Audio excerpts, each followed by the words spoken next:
경험이 이제 앞으로 원내대표가 되시면 180석 거대 여당의 수장으로서 이제 미래통합당을 상대하게 되지 않습니까? 네. 당시 협상 경험이 좀 독특한 의원님만의 협상 스타일로 좀 발휘될 수 있을까요? 저는 뭐 도움이 될 거라고 보고 있습니다. 제가 그 당시 소수 야당을 했기 때문에 지금 야당이 소수화돼 있지 않습니까? 굉장히 어떻게 보면 뭐 자멸을 해갖고 굉장히 소수당을 전락했기 때문에 그분들의 심정을 이해할 것 같아요. 네. 그래서 역지사지하면 중요하지 않겠습니까? 나만 옳고 상대방 그러다고 생각하면 안 되거든요. 저는 제가 지금까지 12년 동안의 의정 생활을 했는데 야당을 적으로 돌리고 때로는 야당 그래서 뭐 적대로 모르고 청산해야 되고 야당을 파멸시켜야 된다는 생각을 해보고 본 적이 없습니다. 그런 언행을 해본 적도 없고 네. 그들을 존중해줘야 되고 그들도 국민의 한 부분을 대변하기 때문에 저는 그런 입장에서 야당 존중하고 그런 의미에서 야당의 뭐 다선 의원들하고는 제가 충분한 신뢰관계가 있습니다. 네. 20대 국회에서는 기획재정위원장을 하셨는데 제가 찾아보니까 이 기재위원장, 과거에는 재경위원장이었죠. 의원님이 처음으로 민주당 출신으로 위원장을 하셨더라고요. 그 전에는 한 번도 상임위 배정이 안 됐던 건가요? 어떤 이유였는지 모르겠지만 우리가 여당일 때도 기획재정위원장 되게 야당 분들이 하셨더라고요. 그래서 제가 처음으로 여당 출신, 민주당 출신은 처음으로 기재위원장을 했고요. 또 많은 성과를 냈다고 자부하고 있습니다. 어떤 성과들이 있었습니까? 그 당시가 우리 문재인 정부의 소득주 성장이 여러 논쟁이 벌어지고 자리를 잡을 때였습니다. 거기에 덧붙여갖고 혁신 성장을 해야 된다는 저도 강력 주장이었고 네. 소득주 성장과 혁신 성장 그 투 트랙의 어떤 기반을 만드는 데 우리 국회가 뒷받침했었고 또 최저임금 인상 문제가 굉장히 치열하게 다툼이 됐었는데 그 정부에다가 그래도 저는 최저임금이 시장에 맞게 좀 속도 조절돼야 된다 이런 주장도 했었고 또 기재부 장관하고 정책시장과 원톱이냐 투톱이냐 했을 때 제가 딱 한마디로 얘기했습니다. 경제정책의 최고 책임은 기재부 장관이다. 제가 그 말 한 이후에 네. 그게 없어졌습니다. 딱 기재부 장관 중심으로 정부 경제정책이 일관되게 추진될 수 있는 네. 그런 분위기를 만들었다고 생각합니다. 총선 이야기도 잠깐 해보겠습니다. 20대 총선대 득표율을 보니까 수도권 민주당 의원님들 중에 가장 많은 득표율로 당선이 되셨어요. 21대 이번 총선에서도 60% 넘는 득표율을 올리셨는데 특히 지역에서 지지를 받을 수 있는 비결이랄까요? 근데 뭐 그런 지역뿐만 아니라 좀 나라 전체도 그런 것 같아요. 국민이 원하는 걸 해줘야 돼요. 지역의 시민들이 원하는 걸 해주고 하면 됩니다. 시민들이 싸우지 말라면 안 싸우면 되는 거고 그렇지 않겠습니까? 국민들이 국회가 이래라 일하는 모습 보여줘야 되는 거거든요. 지역에서 나를 찍어준 우리 당원들 그분들만의 대변자가 아니라 양주시민 전체의 대변자이기 때문에 저를 도와준 분들이나 도와준 제가 표가 안 나온 지역이나 똑같이 최선을 다했습니다. 그런 자세가 중요한 것 같아요. 네. 지금 이제 21대 국회 들어가시면 4선 의원이 되시고 오랫동안 우리 정치를 가까이서 지켜보셨기 때문에 그동안 가장 많이 변화한 것 또는 아직도 조금 변화가 미진한 것들이 좀 눈에 많이 띄실 것 같아요. 네. 가장 크게 변한 건 일단 제가 초선일 때 하고 지금 보면요. 이게 제가 초선일 때는 그 선수 위주의 어떤 수직적인 문화가 좀 그렇게 많이 있었습니다. 이제 많이 수평적인 것 같아요. 네. 물론 뭐 선수에 따른 존중은 있겠지만 그 제가 초선일 때는 다선 의원들한테 감히 말을 못했습니다. 네. 의견 개진도 힘들었는데 지금은 전혀 그런 거 없는 것 같아요. 정말 국회가 그런 의미에서 열려 있고 또 민주적으로 되지 않았나 이런 생각을 합니다. 다만 그 여야 간에 좀 진지한 소통이 그때나 지금이나 부족한 것 같아요. 역시 신뢰감을 갖고 서로 존중하는 그런 자세들이 좀 부족하고 여야가 너무 어떤 정치의 현안이 오게 되면 그 정쟁 대결들 그게 너무 심한 것 같습니다. 그런 면에서 국민들이 바라는 건 그러지 말라는 거 아니겠습니까? 네. 건강하고 건전한 정책 대결하고 토론하라는 건데 그런 문화는 좀 더 좀 나아져야 될 것 같습니다. 네. 합리적인 소통의 문화를 만들기 위해서라도 원내대표에서 좋은 결과 얻기를 기대하고 계신다고 이해하면 되겠네요. 네. 민주당 정성호 의원과 함께했습니다. 역시 들어올리는 그 힘으로 우리 정치도 한마디 도약할 수 있도록 번쩍 들어올려 주시길 바랍니다. 오늘 말씀 감사합니다. 감사합니다.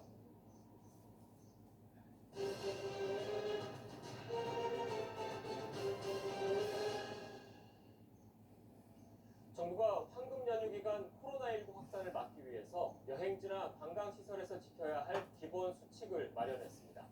중앙재난안전대책본부는 마스크 착용과 개인용 식기에 음식 덜어 먹기, 증상이 있으면 집에 머물기 등 상황별 행동 지침을 제시했습니다.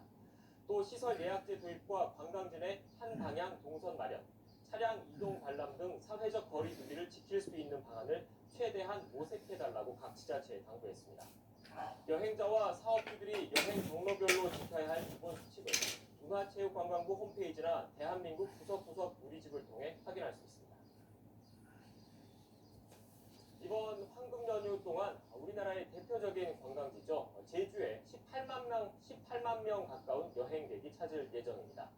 코로나19로 고살 위기에 빠진 제주 관광업계에는 담비아도 갔지만 제주도는 코로나19 차단 방역에 비상이 걸렸습니다. 고재형 기자의 보도입니다. 사회적 거리두기가 완화되면서 제주를 찾는 관광객이 늘고 있습니다. 특히 오는 부처님 오신 날부터 어린이날까지 징검다리 황금 연휴 동안 제주에는 18만 명 가까운 관광객이 찾을 예정입니다.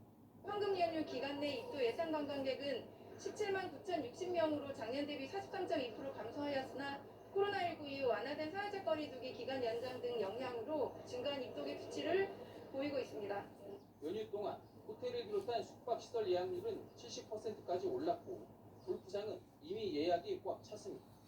코로나19 영향으로 줄었던 항공편은 편수도 늘고 예약률도 70%까지 상승했습니다. 손님이 없어 차량 번호까지 반납했던 렌터카도 예약률이 70% 수준을 보입니다. 관광업계는 막혔던 숨통이 다소 트이게 됐지만 제주도는 코로나19 방역에 비상입니다. 제주도는 연휴 첫날인 30일부터 발열 검사 기준을 37.5도씨 이상에서 37.3도씨로 강화하고 모든 입도객을 1대1 수준으로 발열 감시할 수 있도록 방역 체계를 강화했습니다. 관광지 870여 곳에는 방역 물품을 나눠주고 코로나19 방역 상태를 긴급 점검했습니다. 원희룡 제주도지사는 증상이 있는 사람은 방문을 자제해달라며 제주 방문 시 증상이 있는데도 신고하지 않으면 강력한 조치를 하겠다고 강조했습니다. 전방위적인 지원 안내에도 불구하고 자신이나 일행의 증상을 숨기는 경우에는 모든 행정적, 법적 책임을 철저히 묻겠습니다. 제주도는 코로나19 지역 감염이 한 건도 없었던 만큼 이번 연휴가 코로나19 확산 방지에 중요한 변곡점이 될 것으로 전망하고 있습니다. YTN 고재영입니다. 코로나19 확산을 막는 데는 무엇보다도 철저한 방역과 선제적인 진단검사가 중요합니다. 그런데 우리나라에 이런 방역의 사각지대에 놓인 미등록 외국인이 38만 명이나 있는 것으로 추산되고 있습니다. 정부가 이들도 추방 걱정 없이 진료를 받을 수 있도록 하는 방안을 추진하고 있습니다. 홍선기 기자입니다. 코로나19 재확산으로 홍역을 치르고 있는 싱가포르는 확진자의 75%가량이 이주 노동자들입니다. 단체 숙소 등 열악한 생활 환경이 이주 노동자 집단 감염의 원인으로 꼽힙니다. 국내에서는 불법 치료 중인 외국인 노동자들이 이들과 비슷한 환경에 처해 있을 것으로 추정됩니다. 정부가 추산하는 국내 미등록 외국인은 38만여 명. 방역당국은 이들이 불안한 신분 때문에 의심 증상이 있어도 신분 노출을 우려해 검사를 꺼릴 것으로 보고 있습니다. 얼마 전 강원도 양양에서는 불법 체류 외국인이 화재 현장에서 10여 명을 대피시키고 정작 본인은 화상을 입은 채 잠적하기도 했습니다. 상황은 다르지만 그만큼 불법 체류자에게는 강제 추방이 무엇보다 두렵다는 현실을 보여준 사례입니다. 정세균 국무총리는 이들이 추방에 대한 걱정 없이 방역의 사각지대에서 벗어나도록 돕는 것이 지역 감염을 막는 길이라고 밝혔습니다. 외국인 밀집 지역의 방역 강화와 함께 이들이 신분 걱정 없이 마스크를 공급받고 보건소나 의료단체 진료를 받을 수 있도록 조치해 주시기 바랍니다. 법무부는 이미 지난 1월부터 의료기관에서 외국인을 진료할 때 출입국 홍보 절차를 면제하고 있습니다. 그러나 국내에서 아직 미등록 외국인 확진자가 한 명도 없다는 사실은 그만큼 검사를 받지 않았다는 반증일 수 있습니다. 정부 관계자는 관련 부처에서 불법 치료자들이 안심하고 검사를 받도록 하는 방안에 대해 논의하고 있다며 조만간 추가 대책을 발표할 것이라고 밝혔습니다. YTN 홍선기입니다. 미국 보건당국자가 가을에 코로나19 2차 유행이 올 것으로 거의 확신한다면서 지구상에서 사라지지 않을 것이라고 밝혔습니다. 또 다른 당국자도 여름 동안 바이러스가 사라지지 않고 남반구로 옮겨갈 가능성이 있다고 예상했습니다. 김형근 기자입니다. 코로나19 2차 유행을 거의 확신한다. 앤서니 파우치 미 국립 알레르기 전염병 연구소 소장은 워싱턴의 경제 행사에서 이같이 말했습니다. 파우치 소장은 남아프리카 일부 지역에서 코로나19 환자가 나오기 시작하고 있다는 점에 주목했습니다. 코로나19가 전 세계적으로 퍼졌다는 증거라는 겁니다. 그러면서 코로나19 바이러스는 지구상에서 사라지지 않을 것이라고 지적했습니다. So it's not going to disappear from the planet, which means as we get into next season, in my mind, it's inevitable that we will have a return of the virus, or maybe it never even went away. 따라서 하반기 2차 유행이 닥칠 때 그것을 어떻게 다루느냐가 우리 운명을 결정할 것이라고 말했습니다. If we don't do that successfully, we could be in for a bad fall and a bad winter. 데보라복 백악관 코로나19 TF 조정관도 코로나19 바이러스가 여름 동안 어떻게 활동하느냐가 매우 중요하다고 밝혔습니다. 법스 조정관은 보통 북반구의 호흡기 질환은 여름 동안 남반구로 옮겨간다고 말했습니다. 그쪽은 바이러스가 활동하기 좋은 가을로 접어들기 때문이라는 겁니다. 따라서 호주와 뉴질랜드, 남부아프리카, 남미를 주의 깊게 지켜봐야 한다고 덧붙였습니다. 코로나19가 남반구에서 유행한다면 가을에 다시 북반구로 옮겨올 수 있다는 얘기입니다. 경제 전문가들도 미국의 2차 유행 가능성을 높게 보고 있습니다. 미 경제 매체 CNBC 조사에서 경제 전문가들은 올 가을과 겨울의 2차 유행 가능성을 60% 이상으로 전망했습니다. YTN 김영근입니다. 코로나19와 연관성이 있을 것으로 의심되는 어린이 뇌질 중환자가 스페인과 영국, 이탈리아 등에서 잇따르면서 영국 보건당국 등이 주의보를 내렸습니다. 가와사키병과 독성 쇼크 증후군 증세와도 비슷한 정체불명의 질환으로 환자 일부는 상태가 위중하다고 합니다. 김상우 기자입니다.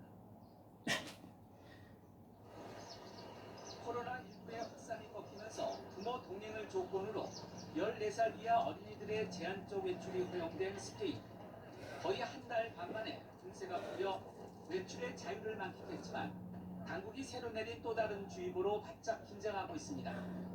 건강에 별 문제가 없던 어린이들이 희귀한 전신 염증 증상을 보이며 입원하거나 숨지는 사례가 늘고 있다며 대질 주의를 당부했기 때문입니다. 코로나 감염증과 관련성이 의심될 뿐 아직 정체불명입니다. De momento, lo único que se sabe es que se han asociado en el tiempo con la epidemia de COVID-19, pero no está totalmente aclarado si tiene una relación causal o no. 정체불명의 어린이 중환자 배질 사례는 최근 3주 사이에 스페인뿐 아니라 영국과 이탈리아에서도 잇따르고 있습니다. 영국 당국은 10여 명의 어린이가 입원 치료를 받고 있고 일부는 자가 호흡이 불가능할 정도로 상태가 위중하다며 주의보를 내렸습니다.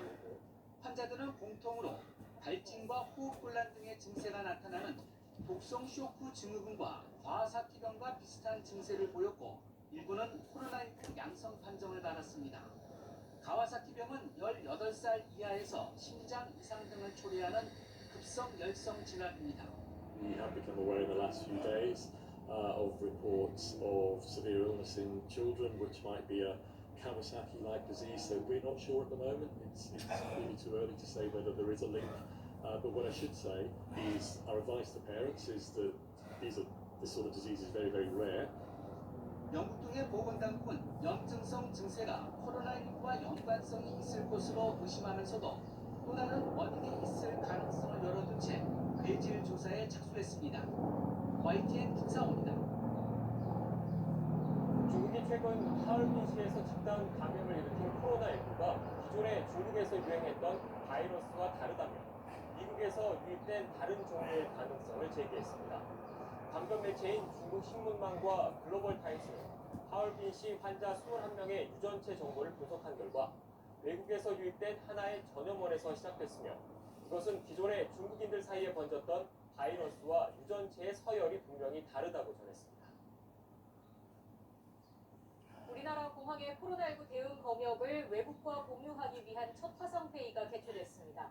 외교부와 질병관리본부, 인천공항공사 관계자들은 오늘 인천공항공사에서 콜롬비아 정부 관계자들과 화상으로 만나 외국인 감염자 검역 통제 절차와 특별 입국 절차, 공항 운영 등에 대한 경험을 공유했습니다.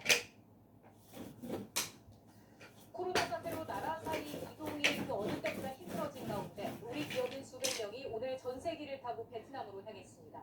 특별 입국 절차를 거쳐 베트남에 들어갈 예정인데 코로나19 확산 이후 단일 출장으로는 최대 규모입니다. 김태민 기자의 보도입니다. 코로나19 사태로 빗장을 걸어 잠갔던 베트남이 우리 기업에 문을 열었습니다. 우리 정부와 협의를 거쳐 베트남 진출 기업인들에게 특별 입국 절차를 허용한 겁니다. 한동안 현장에 갈 수 없어 발만 동동 굴렀던 기업인들은 한시름 덜었다는 반응입니다.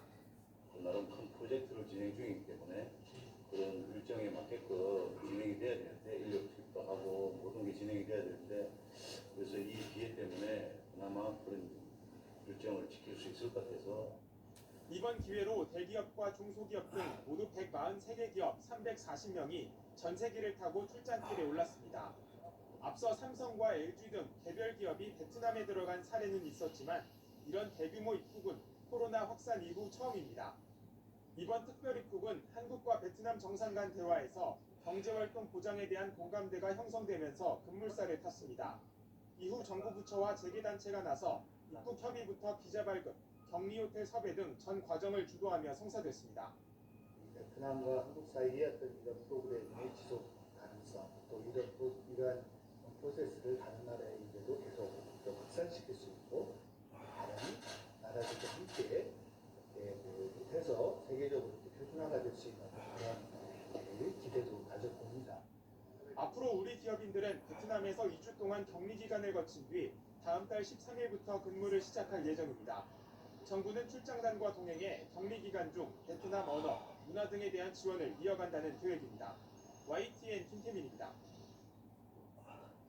코로나19 확산을 막기 위해 사회적 거리두기가 이루어지면서 지난달 서비스업 생산이 역대 최대 폭으로 하락했습니다. 앞으로의 경기를 예측하는 선행지수 순환 변동치는 12년 1개월 만에 가장 크게 떨어졌습니다. 통계청이 발표한 3월 산업활동 동향에 따르면 서비스업 생산은 한 달 전보다 4.4%가 줄어 2000년 관련 통계 집계 이래 가장 큰 낙폭을 기록했습니다. 특히 숙박, 음식점업은 코로나19 감염증의 직격탄을 맞으며 17.7% 감소했습니다. 기업 체감 경기도 석 달 연속 하락하며 금융위기 수준으로 악화했습니다. 특히나 수출 대기업들의 체감 경기 악화가 두드러졌습니다. 이종수 기자입니다. 한국은행이 발표한 이번 달 모든 산업의 업황 기업 경기 실사지수 BSI는 지난달보다 3포인트 하락한 51을 기록했습니다. 이는 글로벌 금융위기 충격이 한창이던 2008년 12월 때와 같은 수치입니다. 기업 경기 실사지수 BSI는 기업의 체감 경기를 나타내는 지표로 전 산업 분야에서 기업 체감 경기가 금융위기 수준만큼 나쁘다는 겁니다. 전 산업 업황 BSI는 지난 1월만 해도 75였는데 코로나19가 본격 확산한 2월에 65, 3월 54로 곤두박질 친 데 이어 이달에도 51로 낮아졌습니다. 제조업 BSI는 2009년 2월 이후 가장 낮아졌습니다. 특히 제조업 분야 수출 대기업의 체감 경기 악화가 중소기업보다 두드러졌습니다. 제조업 가운데는 자동차와 관련 산업인 전기 장비가 눈에 띄게 안 좋았습니다. 코로나19가 전 세계적으로 확산하면서 미국이나 유럽 등에서 수요가 많이 급격히 감소하였습니다. 이에 따라 우리나라 수출 대기업들이 경제 심리가 많이 악화된 걸로. 비제조업 BSI는 50을 기록해 역대 최저치를 기록했습니다. 수출 부진으로 산업용 전기 사용이 줄면서 전기, 가스, 증기 체감 경기가 크게 악화했고 해외길이 막히면서 항공업 관련 운수차 공업도 나빠졌기 때문입니다. 다만 야외 활동인 골프장 이용객이 늘면서 여가 업종의 체감 경기는 지난달보다 나아졌고 숙박업종도 회복세를 보였습니다. 전 세계 코로나19 사태에 따른 수출 둔화 전망으로 대기업과 수출기업의 다음 달 전망은 금융위기 수준만큼 어두운 것으로 나타났습니다. YTN 이종수입니다. 미국 미국의 자동차 회사들이 다음 달 18일 재가동을 목표로 하고 있는 것으로 전해졌습니다. 하지만 미국 경제가 2022년 전반기까지는 완전한 회복이 어렵다는 전문가들의 전망이 나왔습니다. 보도에 이동헌 기자입니다. 제너럴 모터스와 포드, 피아트 크라이슬러 등 미국의 주요 자동차 업체들이 다음 달 18일부터 공장 재가동을 목표로 하고 있다고 월스트리트 저널이 현지 시간 28일 보도했습니다. 코로나19 여파로 지난달 중순 공장을 멈춘 지 두 달 만에 문을 다시 여는 것입니다. 자동차 회사 경영진이 최근 미국 자동차 노조 지도부와 공장이 밀집한 미시간주 주지사와의 대화 이후 공장 재가동 일정을 잠정 결정했다고 월스트리트 저널은 전했습니다. 다만 노조 측에서 노동자들의 안전 문제 때문에 시기상조라는 입장을 밝혔는데 회사 측은 코로나19 위험을 줄이는 규정 등을 노조 측과 협의하고 있다고 설명했습니다. 재가동에 들어가면 미시간주뿐만 아니라 미국 내 모든 자동차 공장에 적용될 예정입니다. 또 미국 내 외국계 자동차 회사 가운데 토요타와 혼다도 5월 중에 공장을 재가동할 계획이라고 덧붙였습니다. 보잉에 이어 자동차 회사들까지 코로나19로 멈춰선 미국 경제를 재가동하기 위해 나서고 있지만 완전한 회복까지는 2년 이상 걸릴 것이란 전망이 나왔습니다. 이 경제 매체인 CNBC가 경제 전문가와 투자자 33명을 상대로 조사한 결과 3분의 1인 11명이 미국 경제가 2022년 2분기까지 완전히 회복되지 못할 것으로 내다봤습니다.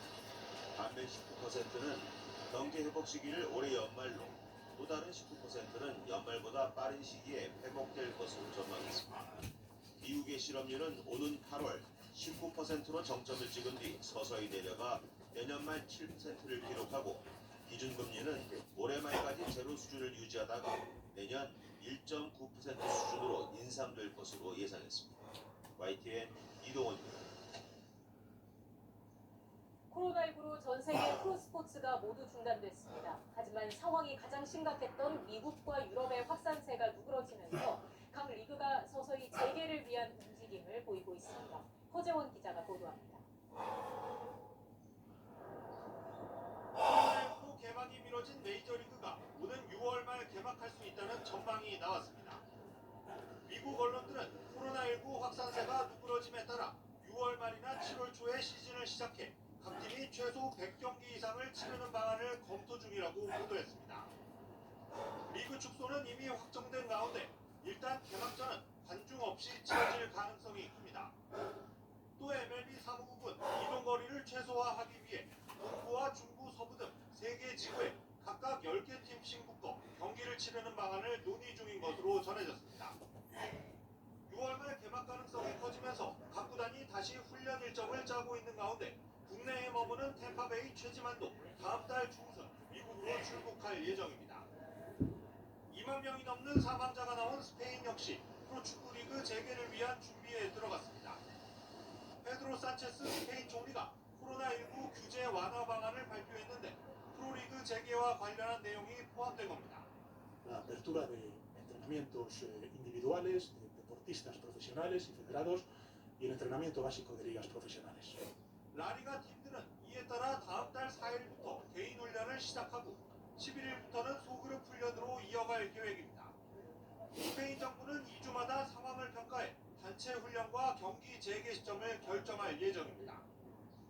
이 밖에 독일 분데스리가는 다음 달 9일, 잉글랜드 프리미어리그는 6월 8일로 구체적인 재개 일정을 잡은 상황입니다. 반면 프랑스는 9월까지 대규모 스포츠 행사를 금지하겠다고 밝혀 리그왕은 유럽 5대 리그 중 가장 먼저 시즌이 종료된 리그가 됐습니다. YTN 허재원입니다.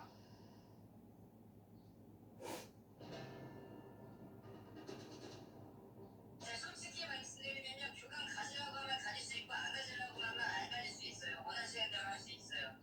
그 누구 한 명을 이용해서 제가 막 뭐 엄청 그 사람 바보 만들면서 기자 중에 제가 그래도 본 사람은 제일 신뢰하게 했는데 솔직히 이걸 사무실 많이 썼는데 유시민은 솔직히 개인적으로 한번 쳤으면 좋겠고 유시민 치면 검찰에서 좋아할 거예요.